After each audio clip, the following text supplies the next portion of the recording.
Chapter 161. Together with Terra and Luna, all of the 12 stars, except for Leon and Taurus, were on the Argo. Everyone was pleased to be reunited with Aquarius and Pisces, who had just rejoined the group. The latter was brought to tears when they repeatedly called him Eros, but he was relieved to find that things hadn't changed even after 200 years. Furthermore, he was surprised to find that Parthenos, who was deceased, had manifested via Pollux' skill. In any case, while waiting for Ruppes to return, they were discussing their next course of action with Pollux at the center of the discussion. Specifically, it involved how to deal with the man called Solution that Guy said that he's aiming for the current hero. Therefore, his next target will be either Megrez, Merak, or Bennett Nash. It should be fine to exclude Bennett Nash. She's currently with our master. Besides, even if Sol challenges her while she is alone, he would just be countered and subdued. If what Sol said was true, his next target should be one of the remaining 7 heroes, Megrez, Merak, or Bennett Nash. However, Libra quickly removed Bennett Nash from the list. After all, Sol was barely able to fight the 3 winged knights, Terra and Castor, even though they were buffed. He probably would not be enough to challenge Bennett Nash. Thus, even if Bennett Nash was left out, she was unlikely to be defeated. In that case, his possible target was limited to either Megrez or Merak. Isn't it fine to just ignore him? I don't really care what happens to those people. Actually, it would save us the trouble of killing them ourselves. I agree. There's no reason for us to be concerned about the 7 heroes. Let them be killed. These harsh opinions came from the 2 extremists, Scorpius and Agacaros. These 2 obsessive individuals still had no intention of letting the betrayal of the 7 heroes go. It would be fine even if the 7 heroes were killed. They actually felt that it would save time if their enemies were to crush each other. This was a feeling common to most members of the 12 stars, even if they didn't say it out loud. Anyway, is there any point in targeting the currently weakened heroes? He isn't an ally of the demons, right? I really don't understand it either. If I was Sol, I'd put all my efforts into waking the Ouroboroses. Aquarius pulled her upper body out of the water pitcher and posed her question, while Pisces agreed with her. That's right. Sol was on the side of the G.O.Dis. That was fine, but from his perspective, there should be no reason to attack the 7 heroes right now. By the way, since Aquarius is with us, can we make some nectar to boost our combat power? Sorry, I'm missing some ingredients. Besides, your status is so high now that the nectar would have almost no effect. Aquarius shook her hand to deny the possibility of Pisces' suggestion. Nectar was the name of the country that she founded. Its name was derived from the divine drink that only she could produce. It was no exaggeration to say that her true ident.I.Tai artifact, Queen of the Seas, was originally an item created to produce nectar. Although it was a dream drink that could boost one's status, its effect would become weaker as the drinker became stronger and more expensive ingredients would be required. For example, when Ares was still weak, he could boost his status by consuming nectar which had been Ma.S produced using cheap ingredients. However, if the current Ares consumed the same drink, it would have no effect at all. For someone like Ruppes, boosting her status by a single point would cost tens of billions of gold. It was thus practically unusable. Although the people here weren't as strong as Ruppes, the cost would still be quite extreme. If one were to consider that tens of billions of gold was required to boost one's status by a single point, its efficiency was really bad. Unfortunately, nectar was an item meant to compensate the weak. After Aquarius explained this, the discussion returned to dealing with Sol. Then, Parthenos put her hands together and voiced out what they had come up with for the time being. Back on topic, does Sol want to get rid of them now because he considers our alliance with the heroes to be troublesome? Or perhaps he wants to kill the 7 heroes and frame Ruppes-sama for it, pitting the humanoids against us. That's not impossible, but honestly, the currently weakened humanoids wouldn't be a threat to me and the others. What Parthenos said was certainly not impossible. In fact, 200 years ago, the fear of Ruppes had increased to the point where the situation became the humanoids versus Ruppes, which led to her downfall. However, the situation was different now. Back then, there were ironically some heroes who had been trained by Rupaz herself. They were able to challenge Rupaz because the humanoids were at the peak of their history. But now, the humanoids had fallen to the point where even the Sword Saint Friedrich was considered the strongest. No, they had actually returned to their state before the coming of Rupaz. In that case, any one of the 12 stars could drive the humanoids into extinction. That's right. They couldn't even be counted as an enemy. When Karkino said that, there was a moment of silence, as N.O. Body could argue against it. So in the end, we should think of it as a trap to divide our forces. I think we should leave it as is and regroup with Taurus instead. Libra expressionlessly provided a plausible solution. There was no point for the enemy to kill the 7 heroes, and even if it really happened, it wouldn't be a problem to them. What would be scary was that if they decided to divide their forces to protect the 7 heroes, the enemy could move freely and take them out one by one. Even if Migres and Merak were really killed, there would be no damage to them. Therefore, they should just ignore it. This was Libra's conclusion. That's right. One shouldn't make the mistake of assuming that they were allies of the humanoids. They were actually a third faction that obeyed only Rupaz. Perhaps killing the 7 heroes is a means rather than an end. However, Pollux interjected just as the discussion was about to be brought to an end. It wouldn't be a problem to lose the current heroes. Regardless of her personal sentiments, it wouldn't be a problem for the faction as a whole. But what happened after that could be damaging to them. That was what she thought.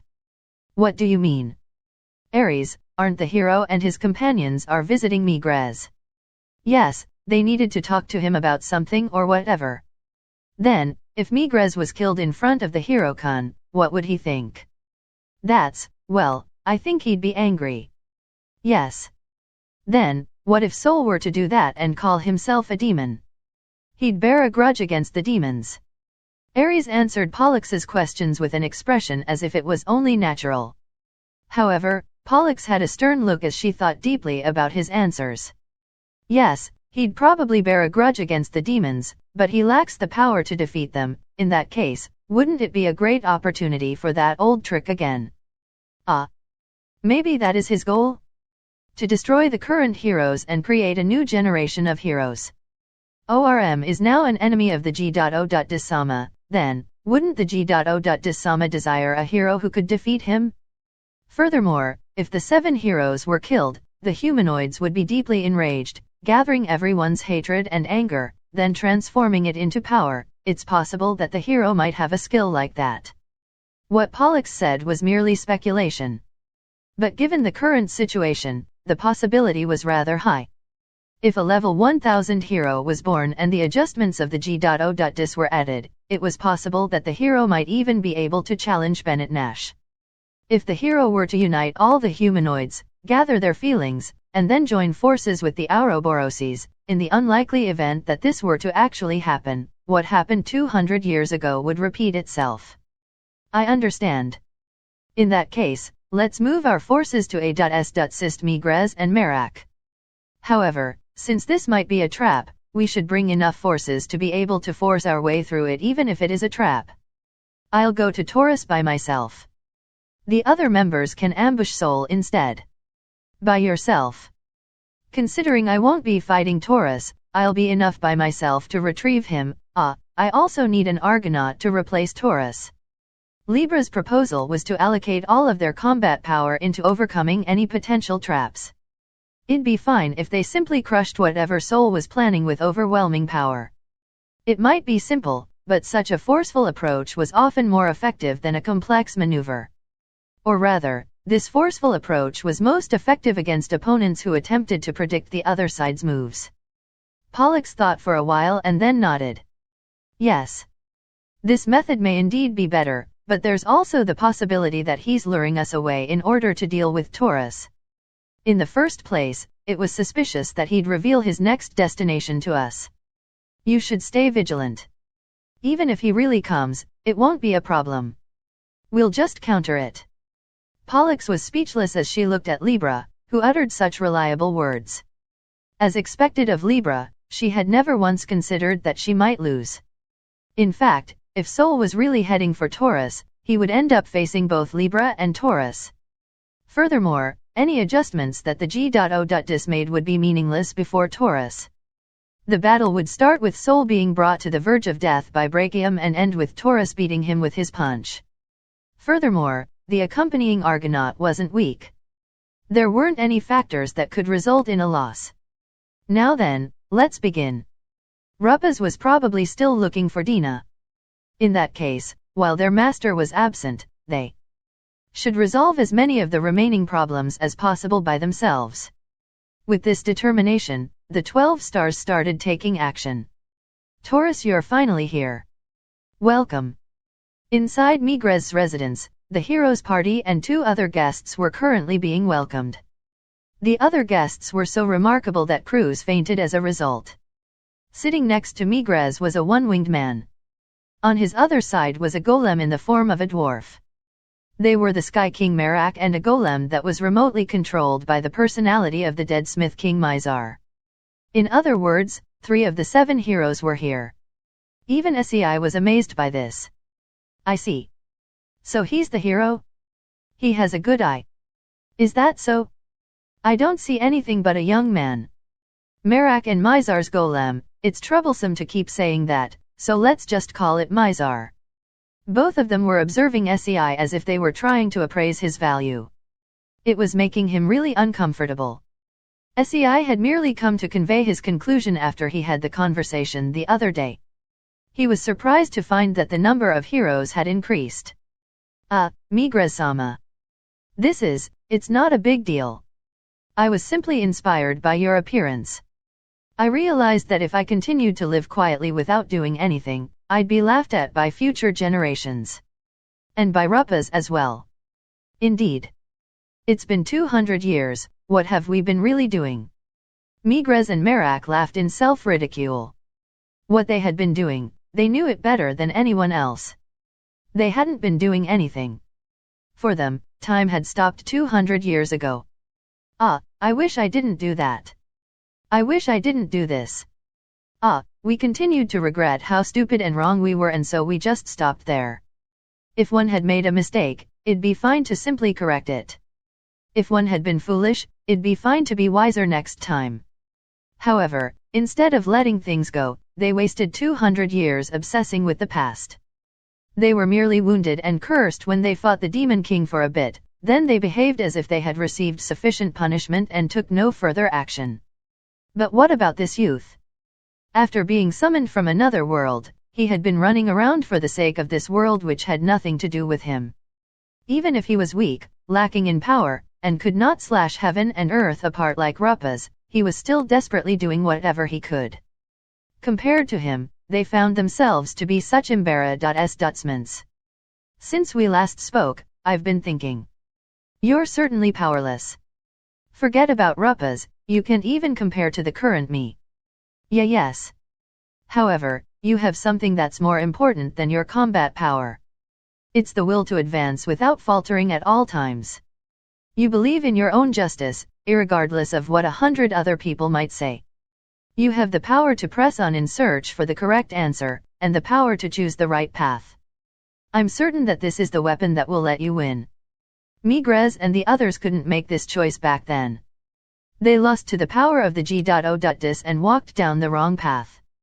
Even now, the humanoids had not changed at all. They were still afraid of Ruppes and tried to repeat what had happened before. However, this youth was searching for the right path in the midst of all this. He was desperately searching for a peaceful road all by himself. And now, notwithstanding that it was still imperfect, he was here after forming an alliance with Ruppes's group. Some people who heard this might say, anyone could have done that. Well, that's true. Anyone could have done that. No combat power was necessary to do it. Despite being summoned as a hero and told by his allies about how horrible Ruppes was, he still made his own judgment by contacting and conversing with the monster called Ruppes. He merely determined that he could get along with her. There was no need for combat power of any kind. Not everyone could destroy a planet. Only those like Ruppes and Bennett Nash could do so. However, if it was just talking to someone who could destroy a planet, anyone could do it. But if anyone claimed this, Megrez would have said, in that case, you do it. Yes, anyone could do it, but N.O. Body did. This was why the battle happened 200 years ago. N.O. Body did so, not himself, not Merak, not Mizar.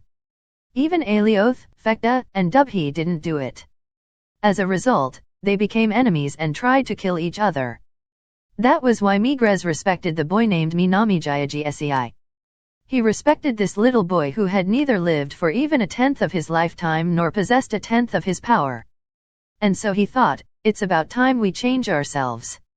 What kind of hero depends on a boy from another world? What kind of wisdom king is that? If we really regret what had happened, now is the time to support this boy with all of our might. With such thoughts in mind, Megrez tried to contact the other heroes after he parted with Sei. Bennett Nash ignored it as usual, but apparently Merak and Mizar had also reunited with Rupaz and arrived at some conclusions. Then, there was only one thing to do. Now was the time to make up for the mistakes of the past. Let us assist you, hero. We will move under your direction. The courage of a powerless boy had moved the three heroes. Chapter 162. The three heroes would now act together as allies. There was nothing more encouraging than this. This hope was born out of the efforts of the weak youth who persisted in looking for the menial things that he was able to do. He did what anyone could have done, yet N.O. Body did. Therefore, his efforts now bore fruit. However, as usual, just when things seemed to be working out, unexpected disasters happened. An applause was heard as if it had been waiting for the heroes to decide to cooperate. How wonderful! Despite being a weakling, our hero didn't give up and continued to search for the things that he could do without rotting away. And now, he has accomplished the feat of moving the time of the heroes again. How truly admirable, weak hero! At the sound of the voice, Megrez started casting his magic before Sei and the others could even react. He fired a magic missile in the direction of the voice without even needing to use any actions to accu.malate power. It exploded and encased the wall in ice. Perhaps he decided to use ice magic because he was worried that a water bullet would penetrate the wall and affect people's houses. The speed of his decision-making and reaction was truly that of a hero. Although he had retired from actual combat, the difference between him and Sei was still like that of heaven and earth. Nevertheless, the owner of the voice was not within that ice. Instead, a voice was heard from the opposite side of the wall. Good reaction speed. I'm a little surprised. Contrary to his words, he didn't seem surprised at all. A strange white man stood there, leaning against the wall. Judging by his skin and eye colors, he was probably a demon. However, even the 7 luminaries of the demons weren't a match for the heroes. Even though they were weakened, the heroes were still heroes. They wouldn't lose to the 7 luminaries. That was summing it was an ordinary member of the 7 luminaries. Who are you? My name is Soul.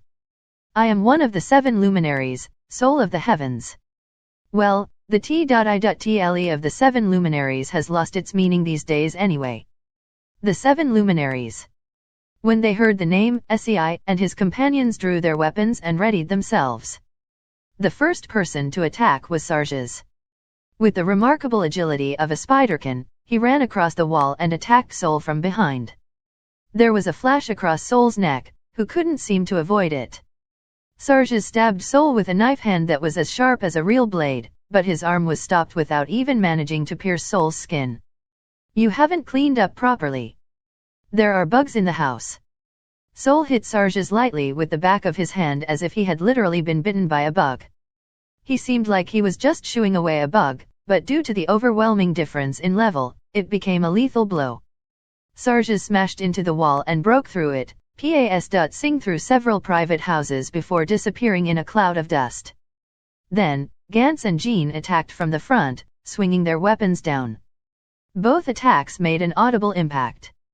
As before, Soul didn't evade it. He didn't even defend himself. Gantz's axe struck him on the head, while Jean's sword hit his stomach. However, incomprehensibly, there wasn't even a scratch, as if they had struck a block of steel. Growl! Friedrich roared and grabbed the collars of Gantz and Jean, pulling them back. At the same time, Soul's fingertips slashed before their eyes and the ceiling was destroyed by the resulting shockwave. If that had hit, both of them would have been vertically split apart. Friedrich jumped backwards before that attack had even ended, because he had seen the illusion of his own death. I see. You have good intuition at least. You seem to have sensed that you would have died if you had taken another step further. It seemed that Friedrich's timidity was unusually helpful this time. His fine play had allowed them to avoid any fatalities, at least for now. But if Soul felt like it, he could massacre the entirety of the hero's entourage instantly. The Mizar golem attacked Soul from behind, but it was just a remotely controlled golem after all. Moreover, it was made by Blutgang's dwarves, whose levels were less than 100. It could not be helped. Even though his personality continued to exist, he was currently nothing more than the core of the huge golem called Blutgang. He was no longer the old Mizar who was called the Smith King. Naturally, he had lost his alchemy skills. Therefore, except for the golems that he created when he was still alive, he could only depend on the dwarves of the present to make anything. As a result, it was inevitable that the golem's level was low. A casual attack from Soul easily destroyed his arm. Sei and his companions were surprised by his attack power, but Soul was the next person to be surprised. While he was distracted by the Mizar golem, another golem suddenly appeared, Cras.H.I+NG through the ceiling to get behind Soul. Wah! Invader detected. Eliminating. A huge iron fist struck Soul's back, blowing him away. He bursted through the wall and several more houses before a Cras.H.I+NG sound was heard from afar. Although several private houses were destroyed, it seemed N.O. body was caught in the midst. It seemed the golem had accounted for that in its calculations before attacking. Hey, that golem, Jean was the first to react to the huge golem that had suddenly appeared. Yes, he recognized it. He had seen this golem that was over 10 meters tall before. A head like a knight's helmet sat on top of S.H.I+Ning's silver body. It had a single eye. Its arms were unnaturally huge, featuring literal iron fists. Its lower body spread out like a skirt where its legs should be. It was somehow floating in midair. Its name was Gatekeeper. It was the Steel Guardian who had once defended the Black-Winged Royal Tomb before it was destroyed. Ha ha ha. Are you surprised? I fixed it when Ruppes and I built Istria. I was wondering what you put on standby on top of my house, and it turns out that it's something like this, Mizar. Honestly, you just placed it there hoping you'd get to say, I told you this would happen. Right. Migres and Merak calmly retorted to Mizar, who was laughing vigorously. However, regardless of what they were saying, their actions were appropriate. They had already taken the next step. At Migres' prompting, the water in the lake surrounding Svalin concentrated and transformed into a giant water dragon. This was Levia, the guardian deity who had defended against the attacks of Ares. In addition, Merak activated his divine magic in order to support the Gatekeeper and Levia. Using its malleable aqueous body, Levia extended tentacles to grab the heroes and their companions and place them on itself. Then, the guardian deity and the Gatekeeper left the royal capital at high speed. After being blown away by the Gatekeeper, Soul stood in the mountainous area far away from the royal capital as if nothing had happened. He folded his arms and waited for Migres and the others to arrive. The Gatekeeper had intended to blow him away out of the royal capital so as to avoid involving the citizens, but it seemed that Soul had understood its intentions and allowed himself to be beaten. Migres, be careful. He called himself one of the 7 luminaries, but he's really strong. I know. The Gatekeeper's level was 600. The unexpected attack should have done a lot of damage to one of the 7 luminaries, who were each around level 300. However, Soul didn't seem like he was around that level at all. He seemed to be holding back. Of course, it could just be a bluff, but Migres and the others judged it otherwise based on their long battle experience. It wasn't a bluff. The attack really wasn't effective. I see, the 7 heroes, huh? This looks more fun than I expected. Soul maintained his fearless attitude despite the numerical difference. There were 3 heroes, 8 people from SEI's party, the Gatekeeper, and Levia. This would be a 13 versus 1 battle, but there wasn't a hornet in the world that would fear 13 honeybees. It would only be natural for Sol to win this battle. But if he held back somewhat, he might be able to enjoy it more. Levia was probably the strongest among them. However, even if it had the attribute advantage, Levia was barely a match for Ares, who was among the weaker combatants of the 12 stars. In that case, it would be impossible for it to defeat Sol when there was no advantage in terms of attribute compatibility. Heavy rain. Migres completed his arcane magic in an instant and a huge magic formation covered the sky. Then, a storm of water bullets fired from it, leaving no gaps in between. As the name Heavy Rain implied, the water bullets that were falling like rain were not single-target attacks, but area attacks. Knowing that there was a speed difference between them due to their difference in levels, Migres decided that single-target attacks would not hit him, so he opted for area attacks that would leave no room for escape. Of course, such attacks would affect even allies, but the bullets that should have struck them were blocked by Levia, who served as AS.H.I+Eld. As the guardian deity of water, Levia was immune to water-based attacks.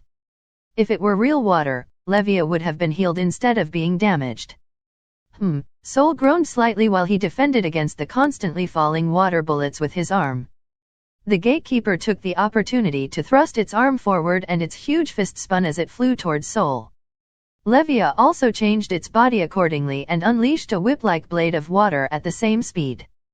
The blade of water advanced while acting as a support for the iron fist by covering it from the falling water bullets. Then, the fist slammed into Sol and the blade slashed his arm. That's a good attack, but Sol's arm wasn't severed. He was merely a little bruised. There wasn't even a drop of blood. However, Migres was unmoved by that and he immediately moved on to the next attack. Meanwhile, Merak focused his concentration, making the surrounding rocks dance into the air and shoot towards Sol at the same time. This was psychokinesis, which was usable by Espers. Mental power was normally used for support, but Esper was one of the few CLA.S.SES which could use it for attacks. Flugels could not use arcane magic. A balanced build like Rappa's, who had levels in both Vanguard and Rearguard CLA.S.SES, could still play an active role by A.S.Sisting as a Vanguard. However, a specialized backliner like Merak would not be able to do much. To put it in a more extreme manner, an elf who could use both arcane magic and divine magic was far superior as a backliner. It was only natural.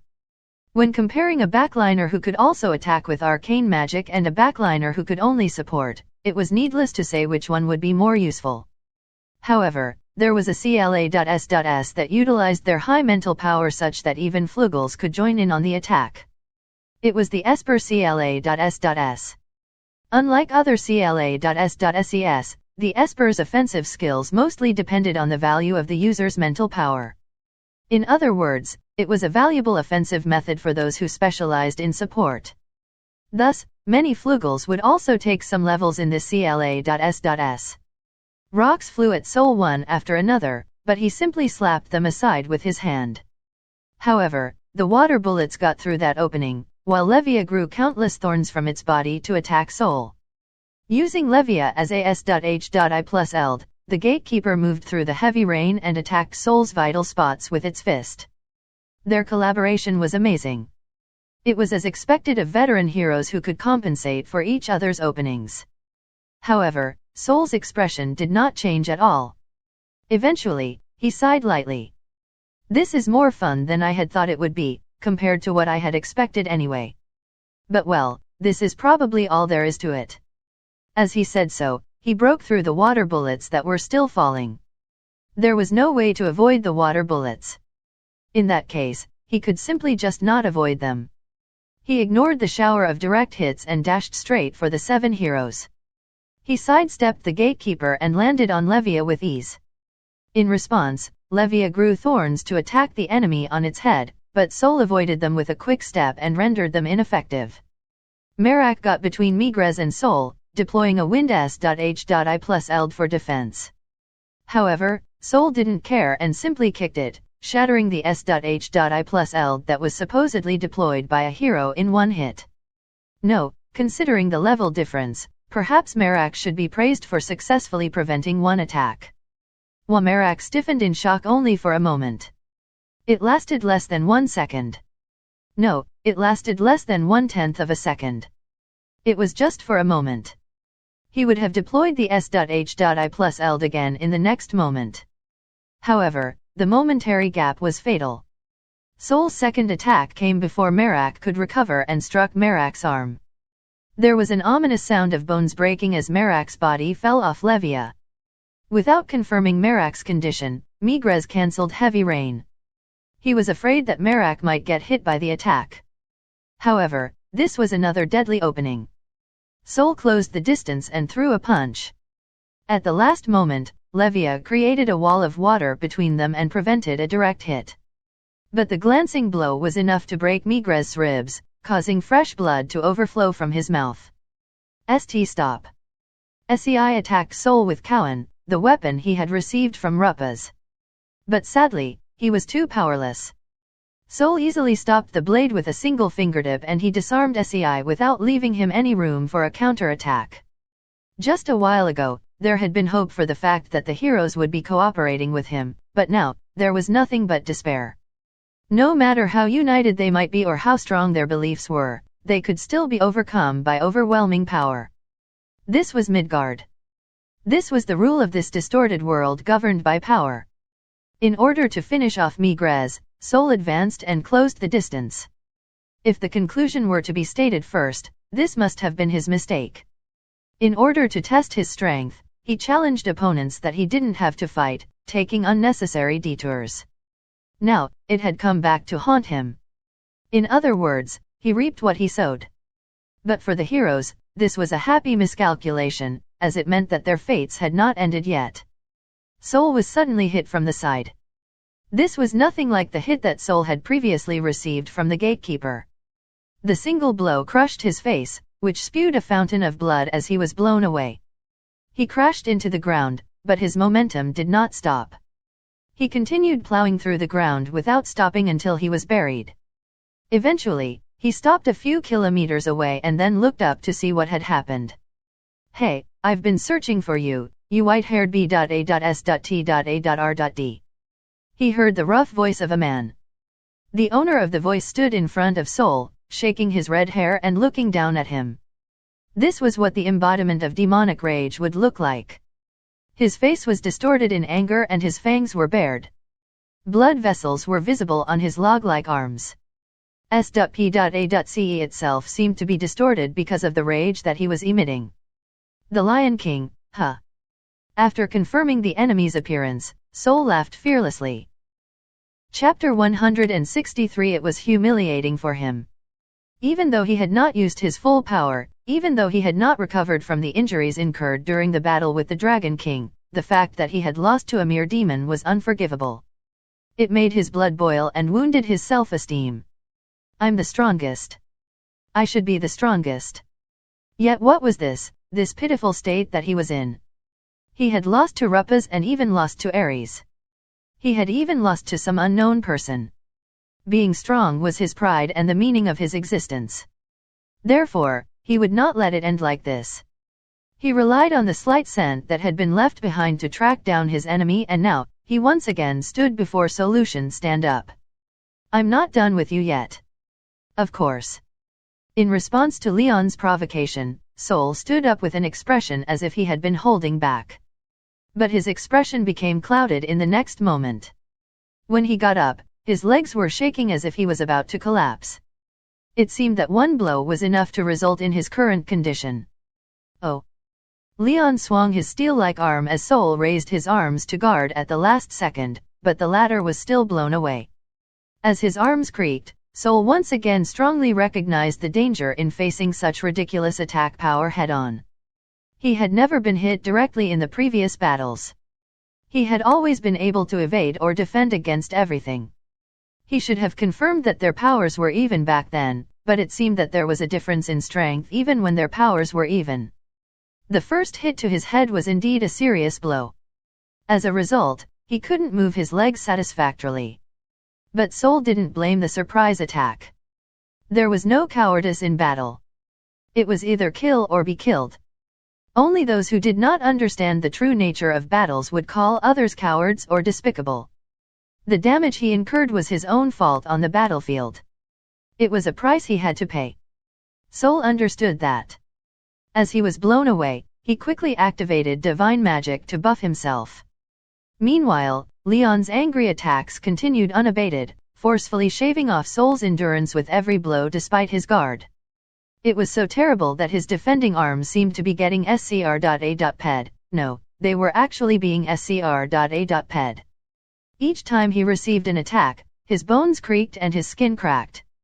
With Leon's power, there was little difference between a direct hit and a glancing blow. If the hit landed, it was as if a vital spot had been struck. If the opponent attempted to guard with his arms, Leon would destroy his arms and rob him of his attack power. If the opponent attempted to guard with his legs, he would crush his legs and rob him of his mobility. Among the 12 stars, Leon alone had neither unique skills nor pretentious special abilities. But why was he still called the strongest? It was because he was just simply that strong. Not yet, just a little more. While enduring the onslaught of such a wild beast, Sol buffed himself further and waited for a chance to counterattack.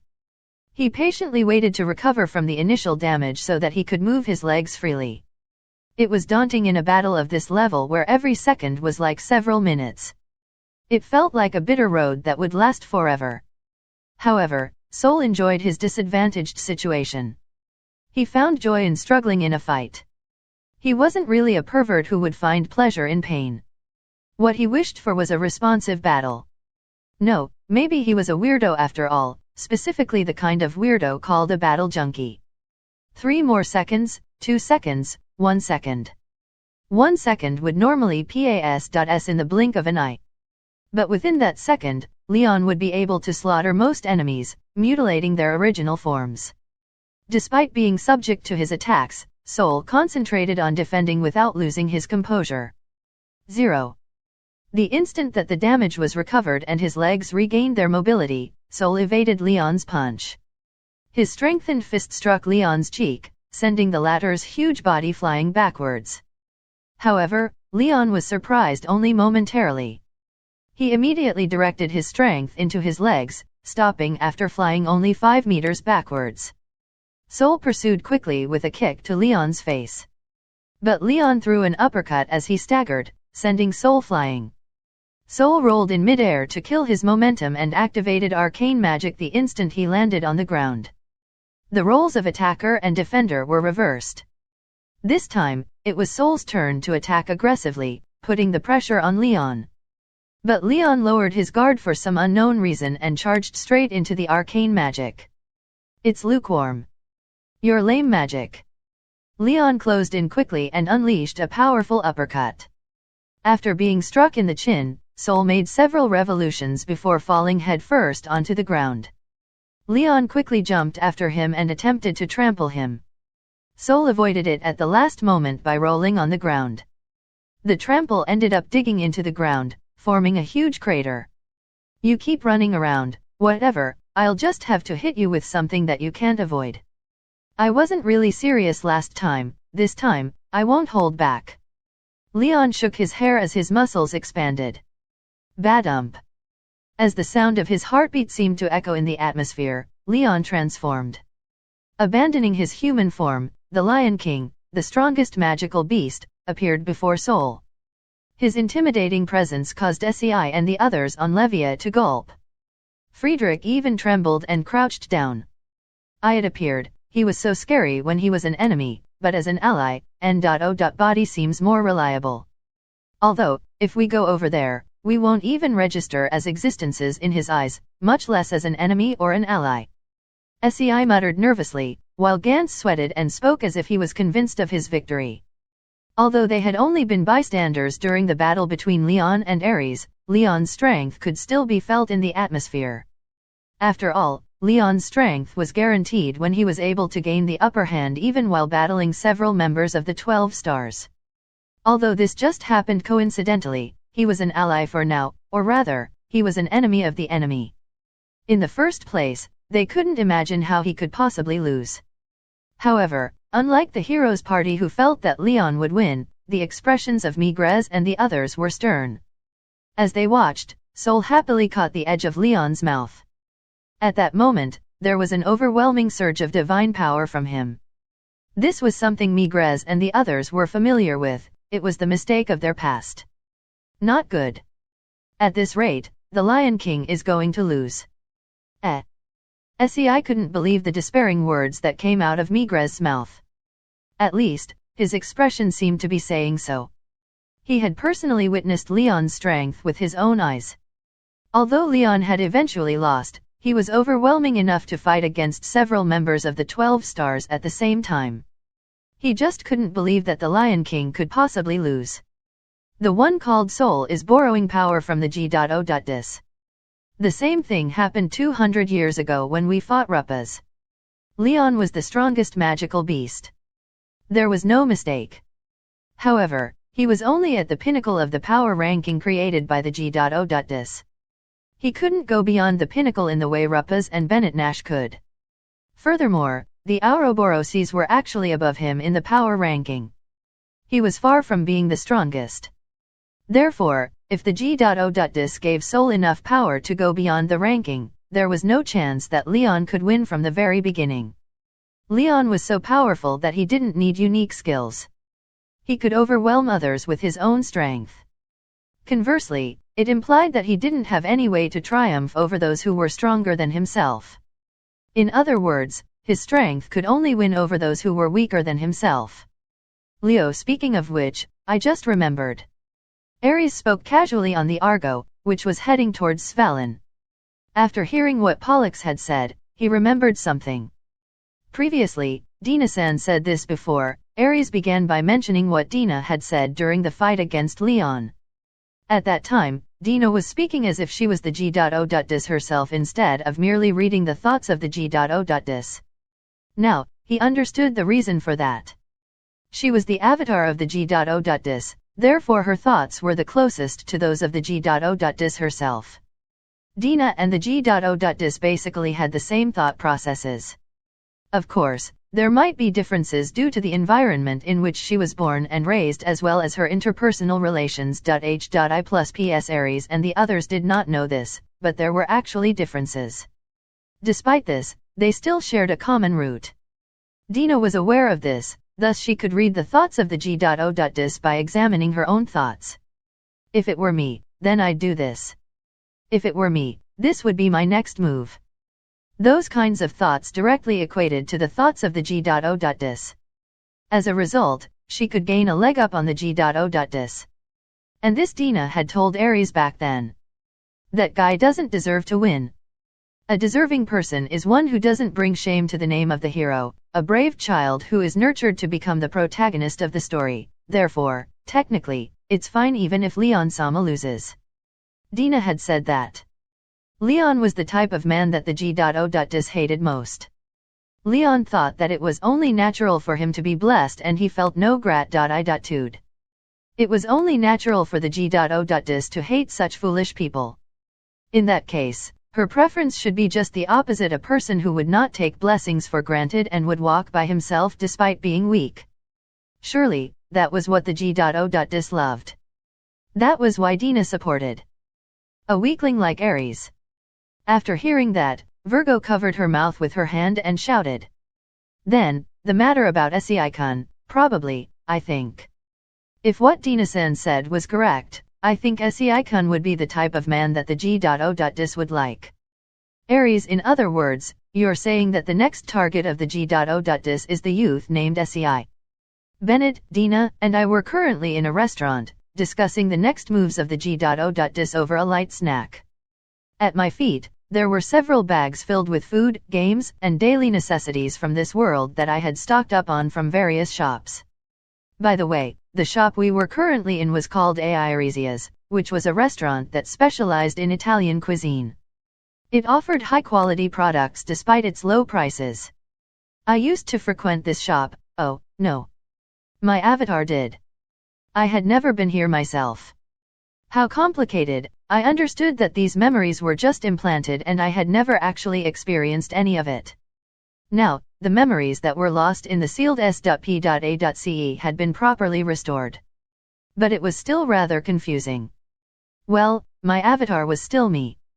I was completely different now, but the roots were still the same. In other words, my tastes were still the same, along with the shops that I preferred. That's what it meant.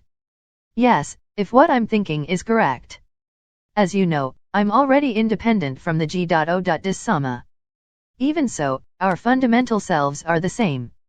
In other words, I have the same preferences as the G.O.Dis. I will also physiologically reject whatever the G.O.Dis hates. For example, take Leon-sama and Aries-sama. Both the G.O.Dis and I have a good impression of Aries-sama, but we both hate Leon-sama. I think Leon's self-centered willfulness is pretty cute. Rupa-sama, you just think of Leon-sama as nothing more than an oversized cat, don't you? Apparently, the G.O.Dis and I did not have the same taste in animals. A person who loved cats would understand. For some reason, cats seemed cute when they behaved selfishly. Of course, the cats were being kept as pets, but they did not know that. They acted as if they were number one and were the masters instead. But that too was cute. Leon was like that to me. I should say this now. The reason I captured Leon instead of killing him like I did the Dragon King was because I liked cats. It was often said that lions were scary, but if one were to look closely at their faces, they were actually quite cute. By the way, my avatar, I, also had a cat. Its name was Fall. It was a cute, self-centered cat. Well, anyway. As a hero, that SEI-kun is certainly the kind of human talent that the G.O.Dis would want. However, he seems to be going on a completely different route than what I had thought. How so? Let's see, at first, I considered letting him lose his will to fight and make him retire. Therefore, I set up an encounter for ORM and Rupa-sama in front of SEI-kun, but unfortunately, that didn't work. Dina must be referring to the time when I fought the Demon King. Indeed, now that I thought about it, that battle was the result of Dina's impressive manipulation. For the Demon King, it was to verify my return as well as to test my power at that moment in time. For Dina, it was to preemptively break the hero who might become troublesome in the future. Now that I knew that they were working together right from the start, I could only say, they got me. But he didn't break. On the contrary, starting from the conversation Rupa-sama had with ORM, he proceeded to search for the truth and eventually chose to ally with Rupa-sama. This was a happy miscalculation for me, but it'd be an unbelievable mistake for the G.O.Dis Sama. During the conversation, the doria was brought before Bennett. The dish's name was I really don't know what's so Milanese about this doria. She scooped it with a spoon, brought it to her eye level, squinted at it, and said, basically, both of you made a miscalculation. Even if the roots are the same, you don't have to be as useless as her. Please don't say that, even I hate my carelessness sometimes. This is all because of the G.O.Dis Sama. Apparently, even Dina herself was concerned about how useless her true form was. Perhaps the G.O.Dis was unexpectedly concerned about this too? I thought so. I got the feeling that she was quite mentally fragile when she was possessing Pollux. Chapter 164 Putting the uselessness of the G.O.Dis aside, Dina continued her explanation. The topic was how the boy SEI was ignoring the G.O.Dis scenario. Honestly, N.O.Body had thought that he would be so far off from the G.O.Dis script. Honestly, he should have lamented his own powerlessness and sought out power. With the G.O.Dis adjustments, he would have long shot up to level 1000. But even though he was weak, he continued to look for things that he could do and open up a way. There has never been a hero like this until now. He is a child who knows he's weak, yet still continues to look for a way. But won't she like such a person? Yes, of course. While we were talking, one of the restaurant's waiters came from the kitchen with a tray holding some pudding and tiramisu. There were 3 sets, so each of us had a plate in front of us. Dina and I knew what they were, but they were unknown dishes to Bennett. The other world didn't have pudding or tiramisu. Bennett looked strangely at the pudding for a while before scooping it with a spoon and putting into her mouth. Then, she stiffened for a moment, but continued eating as if nothing had happened. Does it suit your taste? It's not bad. Her response was nothing exceptional, but her hand, which was holding the spoon, didn't stop moving. Apparently, she rather liked it.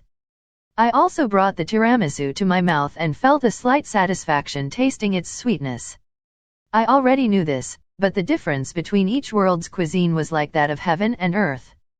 If one wished to eat this in Midgard, of course, there was no tiramisu there, but assuming somebody made it, it would cost several 100,000 yen. Even N.O.Bless and royalty did not eat this. After all, I had been a ruler for a while, so there's no doubt about it. However, the same dessert only cost 399 yen here. For better or worse, I had been wanting to eat something like this without knowing how precious it was. I suppose that'd be the way to put it. But this is really ironic. After gobbling up the tiramisu, Bennett spoke some mocking words. Dina and I turned our gazes to her. The G.O.Dis prefers people who can walk on their own 2 feet. But those people wouldn't bother with her third-rate script.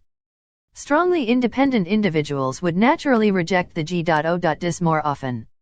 In the end, the ones who would follow her script are those people whom she hates, the idiots who think that it's only natural to be blessed. Only puppets would play along with a puppet show. Bennett's sarcastic words made Dina lower her head and laugh a little. Her expression suggested that she was pitying someone who wasn't here. But soon after, Dina looked up and returned to her usual smile. At that moment, a waiter came from the kitchen. Apparently, Bennett had called for the staff. Give me 2 each of the pudding and tiramisu from before. Also, add a gelato. Understood, Bennett, didn't you say it's merely not bad? If it was delicious, it would be fine to just say it was delicious. It was strange to not be straightforward about things. Currently, there are barely any pieces left for the G.O.Dis. Except for the Ouroboroses, which are her last resort, there's only Sol, who can barely fight Rapasama and the others. Sol. He's the last one of the 7 luminaries and the avatar of the sun Ouroboros. Unlike me, he's completely on the G.O.Dis side. Depending on his movements, Sei-kun may be brainwashed by the G.O.Dis due to his desire for power. I see. So the G.O.Dis intended to make the boy Sei a complete hero and turn him against me? Even so, if it was just him alone, he wouldn't be a match for me. But it would be troublesome if all the humanoids united in the name of the hero. Public opinion could be more troublesome than simple violence. If the people of the world rose up to defeat me, Migres and the others might be forced to fight me as well. There was nothing more troublesome than a populace that believed in its own justice. That would certainly be a ha.s.sle. By the way, will you be alright? I won't be alright. There may come a time in the near future where I'll be moved as a piece by the G.O.Dis-sama. There's nothing that I can do about that, since I'm her avatar.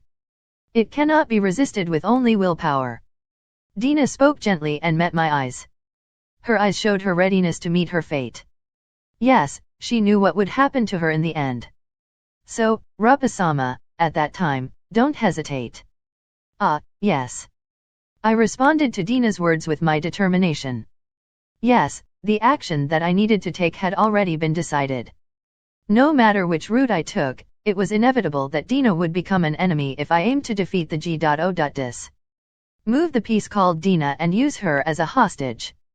There was no way that the G.O.Dis would not use such a simple and effective hand. And at that time, I would have to harden my resolve. After that, we left the shop after some further discussion and conversation. All that was left to do was go where we wouldn't be seen and return to the other world. When we returned there, it would probably be the beginning of the final battle. It seemed that there was still an enemy in the form of Sol, but this wasn't something that I needed to worry about.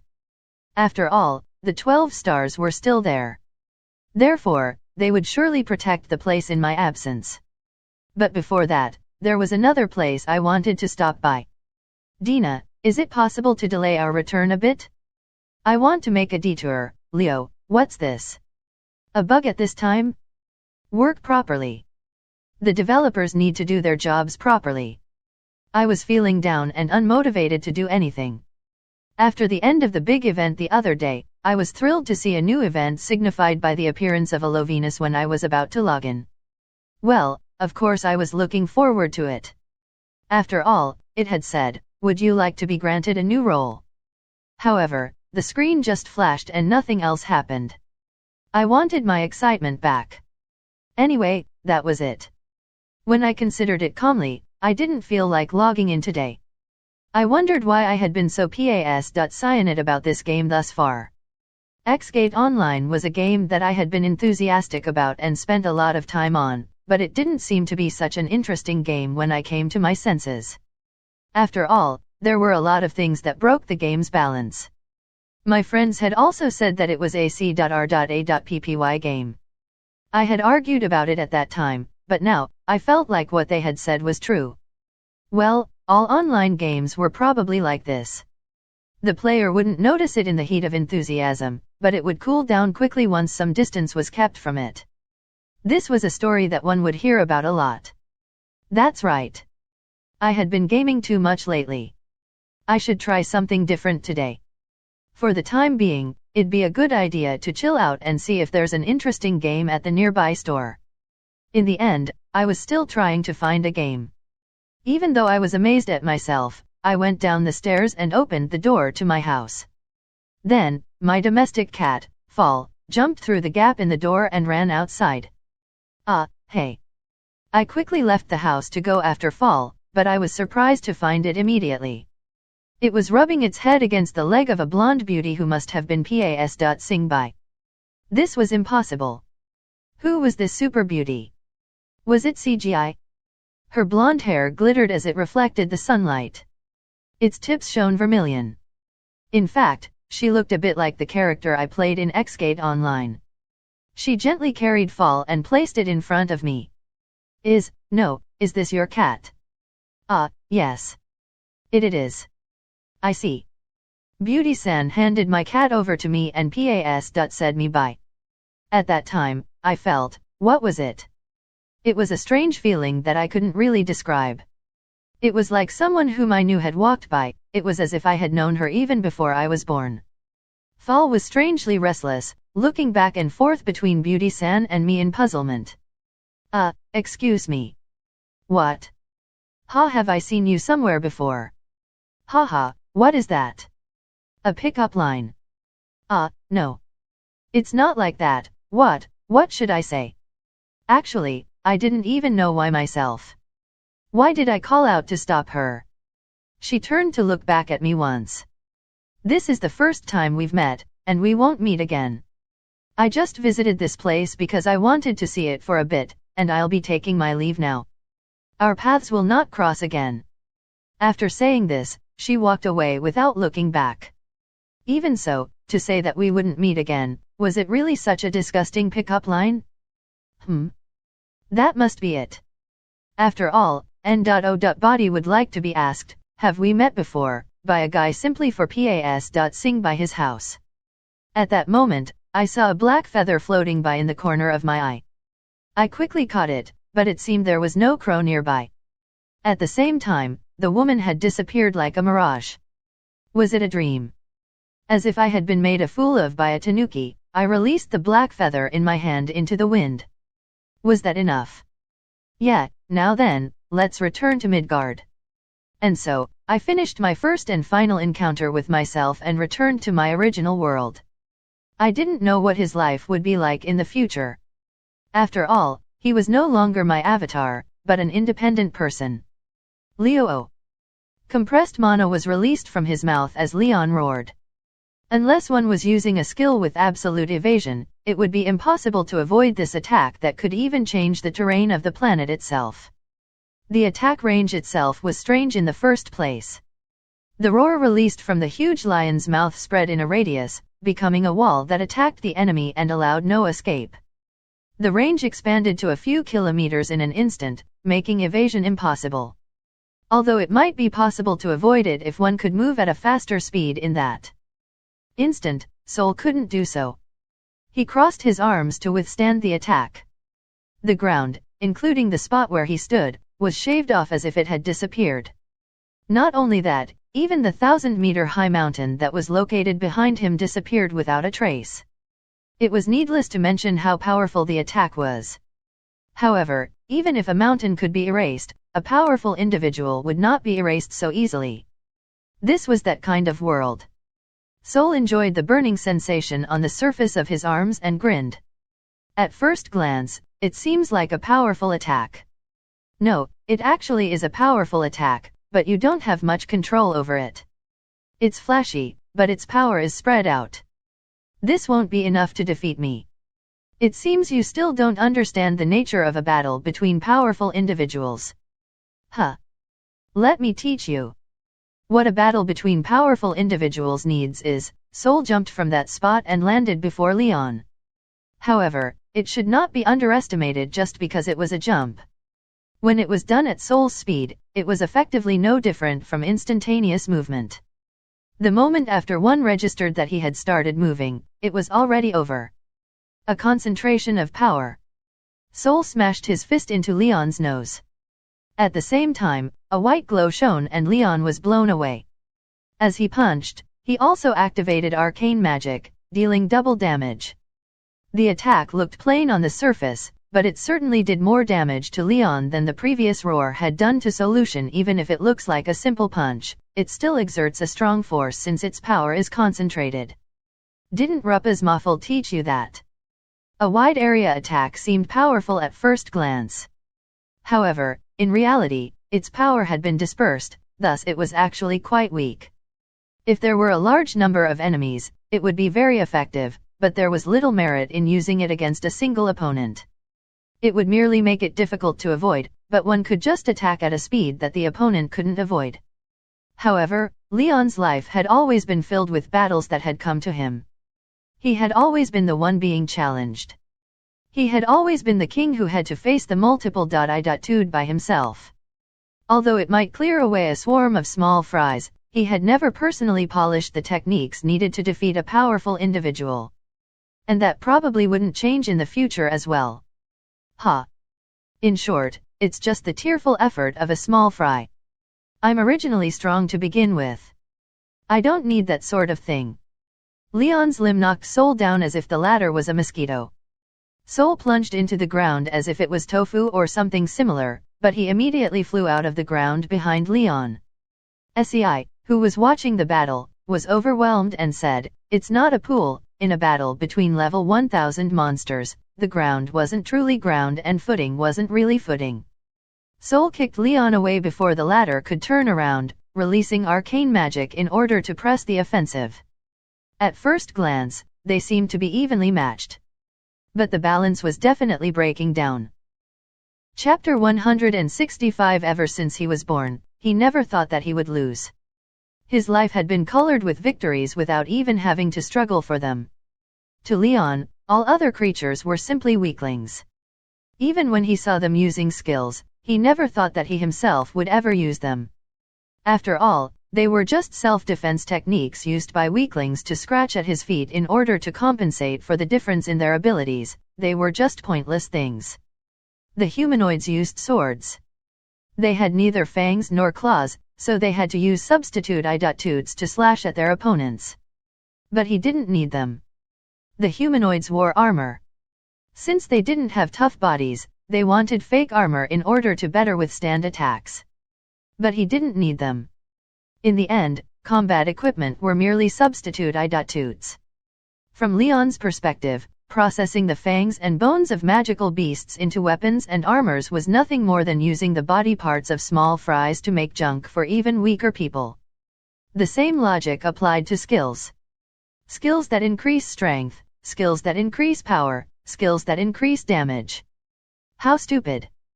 These skills couldn't even compare to a single attack of his. Were they not just something to trick children with? Therefore, the existence of Ruppas was difficult for Leon to understand. She should have just been a weak humanoid. She was just a small I-tie with neither fangs nor claws. However, her power easily said his own. He was humiliatingly defeated and then captured. He had lost count of how many times he had bared his teeth in resistance. But every time, he was easily dealt with and brushed aside. She just left him to his own accord. Worse yet, she had even said, "Are there really owners who get angry because they were bitten by their own cats? Stop messing around." To his chagrin, he challenged her many times, and lost many times. And every time, she would say, "Leon, your power is certainly strong. But swinging around blindly in the dark would only waste your strength and your amazing talent. You should learn to use a bit more finesse. Stop messing about." He remembered yelling back in response. "I'm strong. I'm a powerful individual. I don't need the tricks of weaklings." But Rubba said to the ferocious Leon, "The tricks of weaklings, huh? I see. But Leon, if I were to encounter an enemy who serpa.s.ses me, between you and the weaklings who had these tricks, for example, if I were to choose between you and Ares, I would choose Ares without hesitation. I wouldn't even bring you along in the first place." This was plainly a humiliation. She was implying that he was lower than Ares, even lower than the weakest magical beast. "You won't understand if it's just words, right? Bring it on. I'll fight with you. I've currently suppressed my level to 1000. In terms of status, yours should be much higher than mine. But let me make a prediction, even as you are now, I'll still win this fight." "Stop looking down on me," he had thought. He vividly remembered responding to Rubba's provocation and attacking her in anger. Then, a light tap with her fist had brought him down. Although it was vague, he could still somewhat remember his chin shaking. He had no memories of what had happened after that. When he came to, he was staring at the sky. Judging from the pain he had felt throughout his entire body, there was no doubt that he had been crushed. He had finally learned how powerful the tricks of the weaklings that he had looked down upon were. Leo, what Megrez and the others had said was the truth. From the perspective of SEI and his party, the battle between Leon and Sol was like a battle between G.O.ds. Since the scale and values were so different, it was impossible for them to determine who was winning. They could only see them moving around at high speed. However, even people like them had some feelings about where the scale of victory was leaning towards. And in reality, it wasn't merely the tilting of the scale. It was already a dead rubber. Since Leon's constant I.tuition was high, the battle was still ongoing, but nevertheless, the victor had already been decided. Sol's punch sent Leon's huge body flying into the air. The former jumped up after him and kicked him back down. Leon immediately got up and fired a destructive light from his mouth, but just as he perceived that Sol had evaded it, the latter grabbed his tail and threw him away. "Megrez-sama, this is bad. We should provide some sort of support. We can't. When they're fighting at that speed, we're likely to hit Leon if we provide improper fire support. No, before that, if we provide A.S.Systems to the Lion King, who's like the embodiment of pride, he would attack us instead." It was evident who was going to win. Therefore, Gantz suggested that they should provide support, but Megrez rejected the idea. Leon was definitely not their ally. He was merely an enemy of the enemy. If they interfered, he would erase them first. They couldn't interfere without getting in the way anyway. While they were talking, the battle had progressed further. Leon finally collapsed on the ground. "It's over, Lion King. It's been fun." Sol accelerated in order to deal the finest H.I+NG blow. He was aiming for the neck. No matter how powerful the Lion King might be, he would not be able to live after being decapitated. He concentrated all of his mana into his knife hand and swung it down. However, a small shadow intercepted it from the sky above and caught Sol's knife hand with both hands. His rainbow-colored hair swayed and, with a beauty that could be mistaken for a girl, he stared intently straight at Solution Task. "You are Ares of the 12 stars." "Yeah." Sol was caught off guard by the sudden intrusion as Ares, enshrouded in flames, kicked him into the air and jumped after him. Sol immediately spun in midair to recover his stance and fired arcane magic at Ares. However, Ares changed his trajectory by spewing fire from his hands and went around to flank Sol. And this time, he released a flame in order to accelerate himself using the recoil and kicked at Sol. Although Soul quickly guarded against it, the blow wasn't light.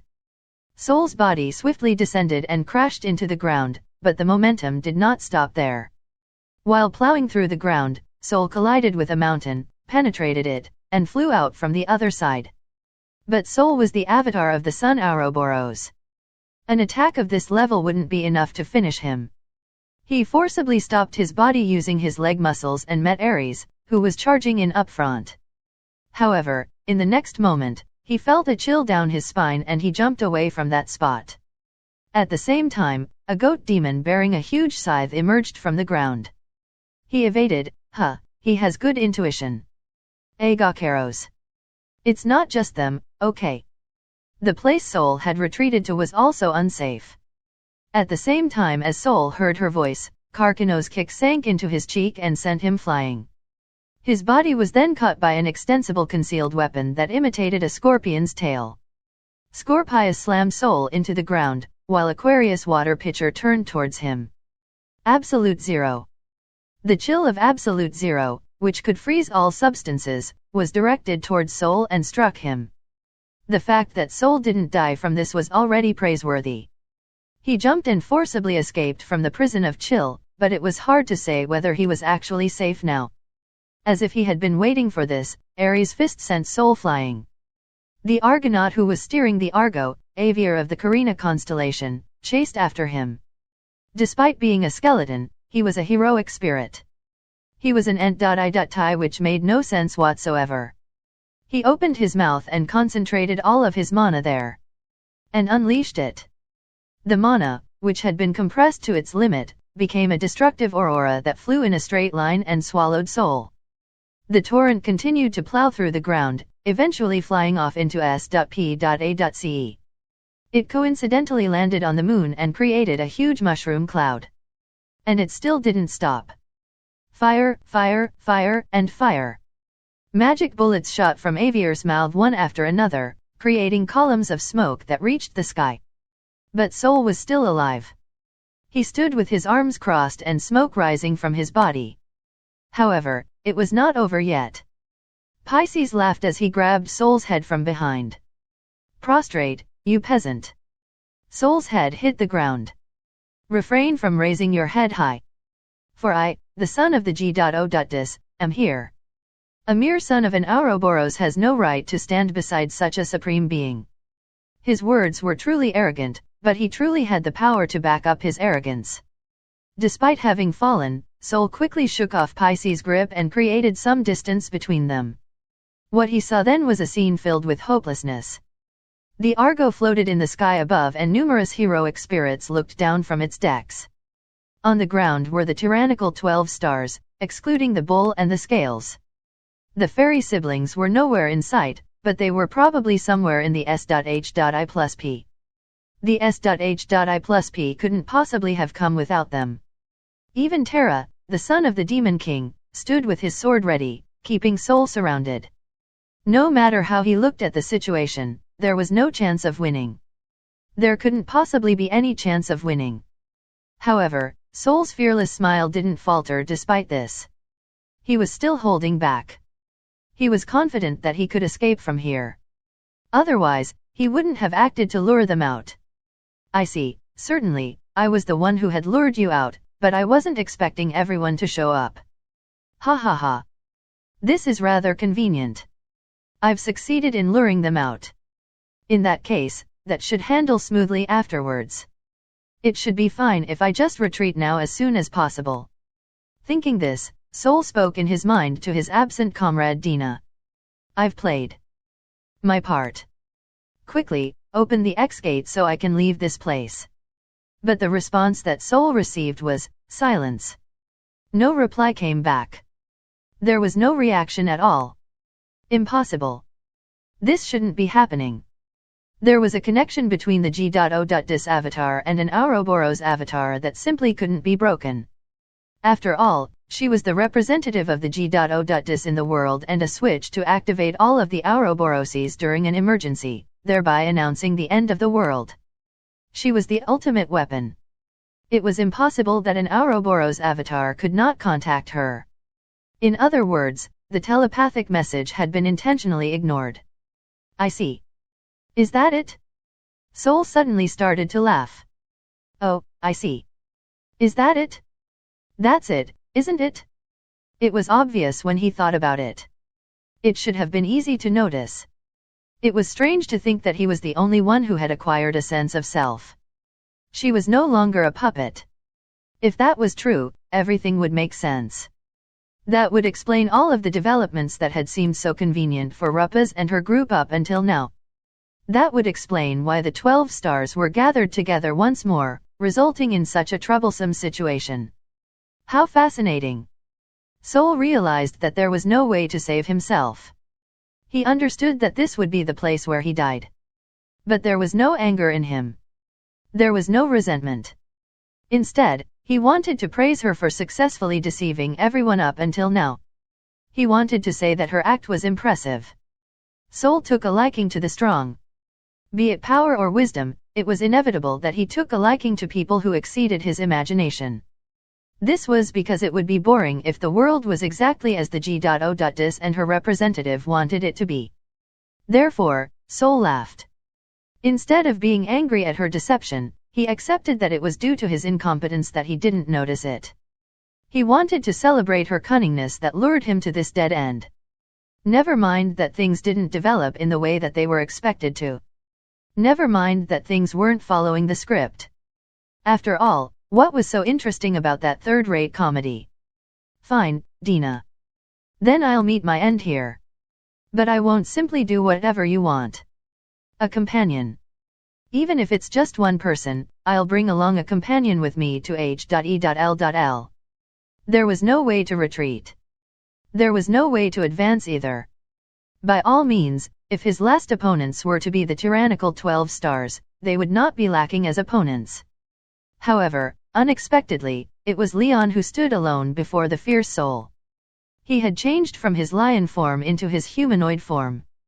He violently knocked away Virgo, who was trying to heal him. Don't do unnecessary things, you dregs. He's my prey. Huh? Don't sing your own praises, okay? You were about to lose earlier. Tisk. Well, I can't deny it, I can't win if I remain like this. Unexpectedly, Leon mildly acknowledged Scorpius' ridicule. He cracked the joints of his neck and spat out the blood in his mouth. Then, he sighed heavily and scratched his head. Can't be helped, I don't like following Rupaz, but, using tricks, huh? Leon defenselessly approached Sol with his arms down. Despite being uncomfortable about his demeanor, Sol stepped forward and aimed for his chin. However, Leon lightly knocked his attack away and quickly returned an elbow strike to his chin. His head shaken, Sol fell in a sitting position as Leon looked down at him. Hey, just now, It's a skill. Technical guard, it prevents an opponent's attack and reduces the damage taken. It's a skill that's taught by our master, but this is the first time I've seen him using it. That was a defensive skill that Leon had never been seen using. Ares was surprised by that, so Agakeros calmly explained it to him. Sol stood up and threw a punch, but Leon dodged it with the evasive skill, abandonment. This was a skill that increased the user's evasion rate. It was not like Leon to use something like this. Leon unleashed the double strike skill, double blow, and slammed his fist into Sol's stomach, blowing him away. The attack was made carefully. Unlike his usual big and forceful swings, it was small and compact. Leon can actually fight like this. To begin with, his combat talent was unquestioned. Even if he didn't have any unique skills, he's still strong when he gets serious, okay? That guy makes me sick. Scorpius responded with disinterest at Ares' astonishment. After all, Leon didn't need such pretentious skills. Rather, he hadn't needed skills at all. Up until now, he had been engaging in violence solely using his high status. Basically, he had just been using basic attacks. He would still use some skills such as roar, but those were just novice skills with a wide area of attack. Yes, he was strong without skills. He stood in the position as the strongest of the 12 stars without using any skills. So what would happen if he used skills to the fullest? That was what the current scene would answer. But he had never tried to use them. He had thought that it would be his loss if he used the skills that Rapaz taught him.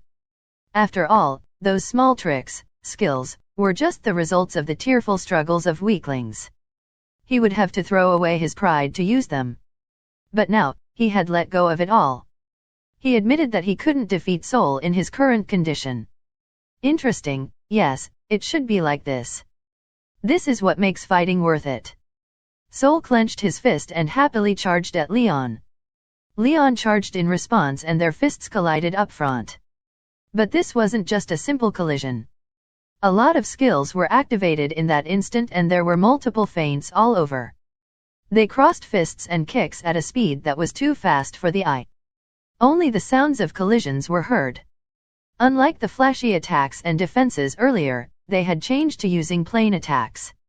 Well, it was questionable if they could be considered plain since the shockwaves were enough to blow things in the surroundings away. But when compared to the earlier battle, the scale had certainly gone down significantly. However, the power contained in these attacks were several times that of the previous ones. Their power was not diffused meaninglessly, but rather concentrated into a single point. Their strengths were almost equal. If Sol were to be boosted by the G.O.Dis, he would still win. But Sol had already taken considerable damage, while Leon had an enormously strong constant I.Tushin.